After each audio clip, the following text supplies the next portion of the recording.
Hello, my name is Chris Rogers. This is my quad head modeling tutorial. We're going to make sure that our model has 100% quads this time. We're also going to pay particular attention to our edge loops. Here's the head we're going to be making. And after we get done with this, since we're going to keep it all quads, it's going to be really well behaved and we can adjust it and change it into whatever you want.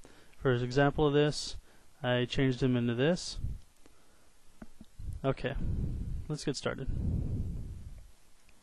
First thing, let's create a box. Let's go ahead and up the segments to 3 on each. And convert it to an editable poly. Show edged faces, take off the grid. Okay, we're going to have to make this round, almost like a circle. Quick way to do that is just to scale up all the center verts.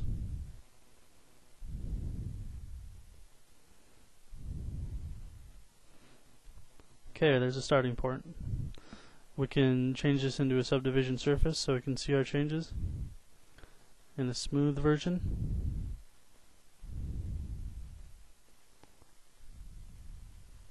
Just add mesh smooth modifier. Notice when you come down here, actually add some iterations first. Just one, and we'll do some render iterations of 3. Okay, notice how smooth it is. And when you go one down, changes to the hard version. If you click this, it shows you the top, everything applied, and you can adjust things and see the bulges in real time.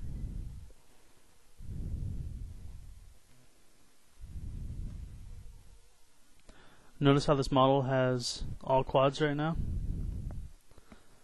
We're going to try to maintain this, and the way we're going to do that is if we only extrude, notice how we still have all quads.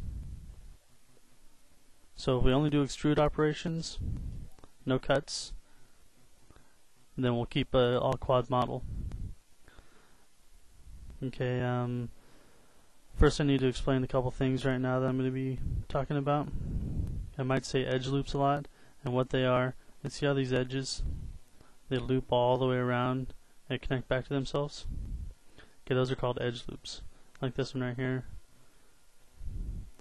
One way to make sure your model is very well animatable is to make sure you have a lot of edge loops around important pieces of your geometry.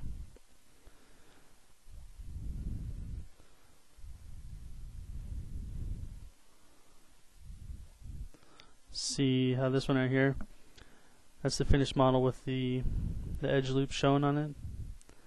Okay, notice how the nose and the mouth have a lot of loops circling around them, and the eyes have a lot of loops circling around them. That's to allow us to animate them very easily. And it makes sense because if you look at a picture of the muscles in the face, they're circular around the eyes and around the mouth. And that's what gives the real face its animatability. Wow, that's a big word. I think I just made it up. Okay, some hotkeys I'm going to be using all the time. Okay, W switches to the move transform tool. E is your rotate. R is scale. Q is select. That just gets rid of the gizmo so you can select things easier. Okay, and also if you select a face and hit Alt E, that'll change to your extrude.